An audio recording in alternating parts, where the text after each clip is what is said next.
नव्या खुश थी क्योंकि तय हो चुकी थी उसकी शादी, लेकिन कोई था जो चाहता था उसकी बर्बादी। ड्रिंक में नशे की दवाई मिलाकर किसी ने उसे बेहोश कराया।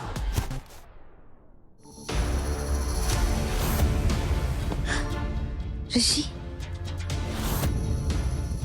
उसे महसूस हुआ कि ऋषि की उंगलियां उसके बालों में घूम रही है। ऋषि, शादी से पहले प्लीज ये सब नहीं। कुछ देर बाद उसकी आंखें पूरी तरह से बंद हो गई और वो कब सो गई उसे पता ही नहीं चला। अगली सुबह नव्या का सर इतना भारी था कि उसकी उठने की हिम्मत नहीं हो रही थी। अगले ही पल फिर से डोरबेल की आवाज आई।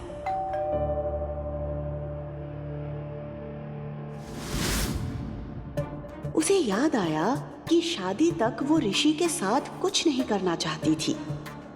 मैं ऋषि के साथ यहाँ? ओह गॉड! ऋषि प्लीज देखो दरवाजे पे कौन है। कुछ देर तक उसने ऋषि का इंतजार किया, पर जब वो नहीं आया तो नव्या खुद ही दरवाजा खोलने के लिए उठ गई।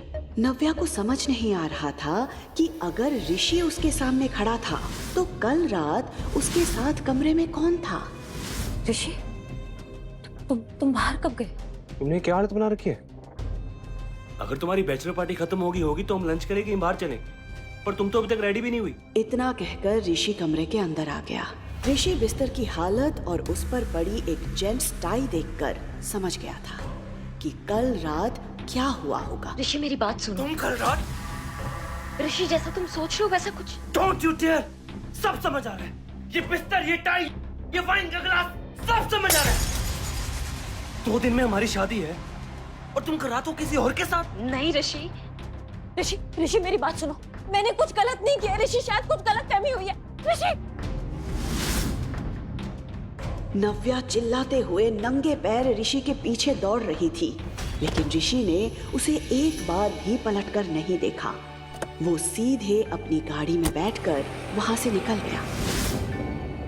उसने तुरंत टैक्सी किया और ऋषि के पीछे चली गई। लेकिन सिन्हा पैराडाइज में उसका स्वागत एक जोरदार थप्पड़ के साथ हुआ। बेशर्म! मुझे शर्म आती है कहते हो कि तुम मेरी बेटी हो। शेखर के ठीक बगल में ऋषि खड़ा था, जिसे देखकर नव्या समझ गई थी कि उसने सब कुछ घर में बता दिया है।